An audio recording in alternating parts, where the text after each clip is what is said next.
So today we'll be telling you a little about Telugu, which is the language I speak. My name is Sai Devakarni. This is Mindy Orr, and that is Julia Woodcamper. My colleagues. Cool. So Telugu originates in Andhra Pradesh in India. Andhra Pradesh is like a southeastern state. Here. But it's also spoken in the surrounding states like Tamil Nadu, Karnataka, and Kerala, and other states as well, and the United States, and a lot of countries in Africa, and Saudi Arabia, Dubai, etc. So Andhra Pradesh has, within itself, has three major regions, and each of these regions also have their own dialects. And so I'm from actual Andhra. I'm from this place called Guntur. That's where I was born. There's Rayalaseema and Telangana as well. And recently, actually, there was a huge dispute in India where Telangana wanted to secede from the state of Andhra and make its own state, but that luckily failed. And yeah, so like for example, because Tamil Nadu is here, people in Rayalaseema, they speak a dialect of Telugu that's called Telugu, and it's it's like you have like Telugu like words and stems, but it kind of has like a double sounding ending to it. So that's interesting tidbit. So a little bit about the culture of Andhra Pradesh, or Telugu culture. So we have food, and we're known for our intense spiciness. Dance, there's two major forms of dance. One form of dance is called Kuchipudi, and that originated in Andhra. And another form originated in Tamil Nadu, but it's practiced widely in Andhra and almost as much as Kuchipudi, is called Bharatanatyam. My sister does that. So they're in praise of two different things. Kuchipudi is in praise of the eternal soul, the kind of end-all be-all of our religions and its foundation. And Bharatanatyam is in praise of Nataraja, which is just another name for Shiva and his dancing form. Music, we have Sangeetam, which is Carnatic music. Religion, a lot of religions represented: Hinduism, Islam, Christianity, Sikhism, Jainism, but mostly it's just Hinduism and Islam. And Andhra has a pretty big Muslim population. Language, Telugu is the second most widely spoken Indian language after Hindi, of course. It's like 87 million some odd speakers. So it's nice. And movies are a huge part of our culture. And in fact, I believe it was 2006 where we had like 250 films produced in that 1 year, which is ridiculous. There's actually an actor, and that's a Guinness Book of World Records. That's in the Guinness Book of World Records. And there's actually an actor with the most films that he acted in one single language, and he's also a Telugu actor. There's two classes of movies. One is called mass films, and one is called class films, and this is familiar to anybody in India. So mass films are, as the name suggests, they are real easy for the masses to relate to. So they deal with just day-to-day kind of things, and there's a lot more like violence and just, I guess, to put it terribly, it's a little more crude, like the humor and like the just other things in the films. And the class films resemble Hindi films and Western Bollywood, Hollywood filmmaking. They're less vulgar, but they're also less popular because it's harder for the general masses to relate to them. So mass films like help people just to see success after oppression. Food. So I'm vegetarian, and this is like how if I went to India and like a function happened, we would eat on what we call aritakulu, and they're basically giant banana leaves. And they say that they have good benefits for digestion, but I haven't proven that. But that just looks really good. And that's like the typical format. And what they do is actually, when you're eating, you place every dish that's been made for that occasion on your plate, and then even like regardless if it's spiciness or sweet. So everything. So like this is a sweet, and it's right next to like your rice, which some people like, some people don't like, but it's just to show that you've sampled everything, and then they come around and give you like seconds and thirds and fourths, etc. So dance, again, as I said, Kuchipudi originated in Andhra, Bharatanatyam originated in Tamil Nadu. So Tamil Nadu is a southernmost state. Kuchipudi, the style is more quick-footed, but there's less like hand motion and eye and facial expression. Bharatanatyam is the opposite. There's more facial expression and it's more grace-oriented. This is a picture of Nataraja, so Shiva in his dance form. anthem, Carnatic music. So it's a highly devotional music. It stresses 4 things: ragam, bhavam, talam, and pallavi, and their definitions are up there. And these are just a couple famous singers. So she was M.S. Subbulakshmi. She was one of the most famous singers of all time. She recently passed away, I think in 2009 or 10. And he is Dr. Mangalamapalli Balamurali Krishna, and actually this past summer I got to see him live in concert. It was ridiculous. Because I sing Carnatic music, so that was like, because he's my favorite. And these are the big 3. This is Muthuswami Dikshitar, Tyagaraja, Sri Tyagaraja, and Shyama Sastri. And this is, and they're all ancient, like, not ancient, but they're all Carnatic composers back in the day. And they're famous, but they composed in both Telugu and Tamil, and Kannada sometimes. But he was Annamacharya, and he was purely Telugu devotional, and that's kind of special because he's not as famous as the big 3, because actually what happened was the kings at that time, they didn't appreciate any sort of like devotion to any supreme being other than themselves.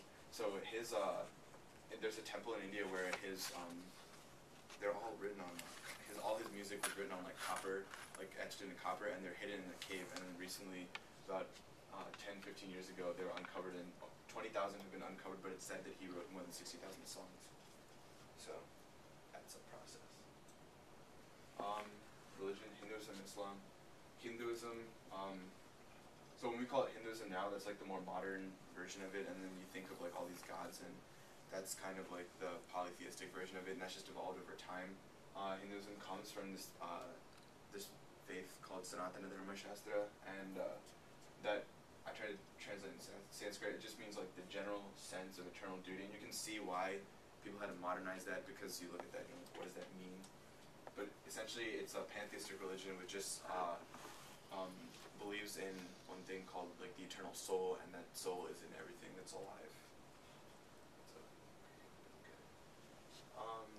And Islam came to India from the Malabar coast, and it first influenced the north and the south. And there's unfortunately a lot of, not as much now, but there was a lot of Hindu-Muslim conflict even in the state of Andhra. So that sucks, but that's getting dealt with. So. And films, as I said, we call it Tollywood, Telugu Hollywood. Yeah. So this is Mass Films, and that's Class 1. So you can see kind of like the difference. Like this guy, he's actually NTR Jr. That's his name. That's obviously. And you can see like he's like rugged. Like the beard is like not shaven. He's got like a scarf. He's a worker in this film. Like he like the facial expressions are represent like just like anger against like the oppressing forces, and he just wants to kill.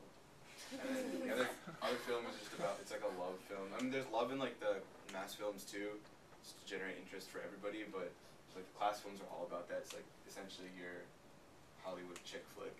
And it's all for culture. Right. So the first thing that we started working on was pronouns, similar to the other. As you can see, that there's a sort of 2 classes, the low respect and high respect. High respect would be used for an elder, someone who requires higher respect. And in this sort of thing, to refer to them, even if they're a singular person, you refer to them as if they are more than one person, because they're greater than that. As you can see, there's a difference between male, female, and sort of like an object, like, oh, you know, the turtle was walking around, and whether or not they are close or far, singular and plural. So a lot of tables.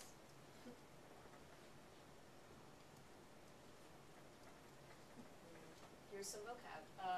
This is nouns, and we translated Melissa to Devyani because it just felt more natural.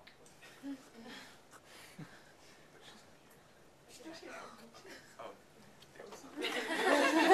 We also translated John to Sai. So.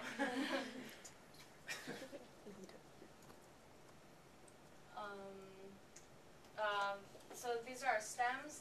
You'll notice actually when you look at our words that they all end in vowels, which I think just makes the language sound a lot prettier and more flowy. And right? And for just translating, or sorry, just putting it into the infinitive form is very simple. You just stick a tamu at the end. But I think the next slide is going to be conjugation. No, JK. This is some possessive pronouns. Okay, here's some conjugation. There are 3 components in a verb form. The stem and the 2 suffixes, one that denotes time, and the other one that is the subject-verb agreement component. So here it's like past, present, future. We'll have a different first suffix, and based on like singular or plural, like he went or versus they went. And the second one is subject-verb agreement. So it basically agrees with whatever pronoun you would be playing with. And again, there's a difference between male, female, and whether or not it's a non-human acting.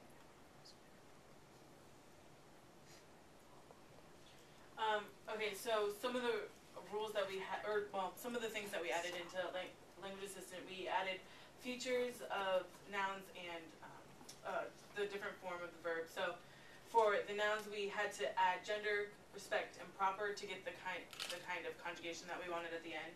And then for verbs, we just had an extra form, which was the infinitive, where we added tamu to the end of them. So this was getting the girl named Melissa. We focused on that to try to get the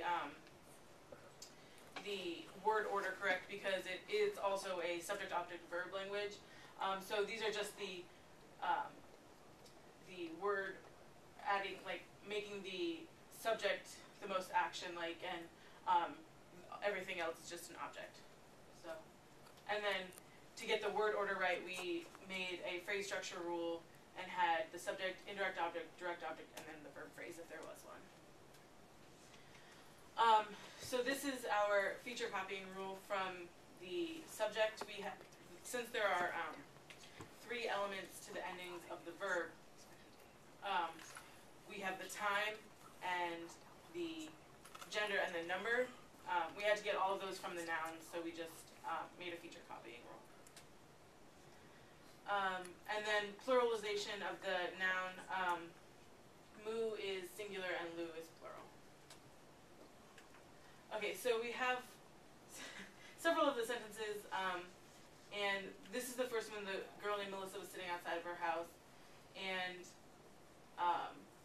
so you can see it went the subject, Melissa, and then a modifier meaning that's her name, and then the girl, and then and then verb, which was named. So, and then we just have another. The second sentence was she called her friend. No, I should English. Yeah. Sorry. So actually, she called her friend to tell her she thought she had something on her eye, and then the next sentences are just translated as well.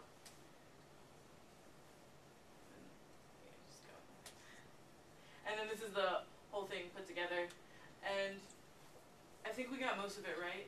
Yeah, like based off the rules that we got. So, unfortunately, I was explaining to other people in the class. Like Telugu is it's a very highly irregular language. So there's a lot of conjugations that don't go by the book. And so, for example, that first sentence, Devyani ani Amai, Melissa. So for example, what was the sentence? It's like Melissa is sitting outside of her house. The girl named Melissa was sitting outside her house. So then we would say Devyani ani Amai tanu inti baita kuchuntondi. And then here it says Devyani ani Amai mu Devyani ilumu baita kuchuntondi. So the order is right. Most of the verb endings are right. It's just between the stem and the first suffix, or we can call it infix, I guess, that conjugation is where the irregularities happen, and that we were not able to do, but I think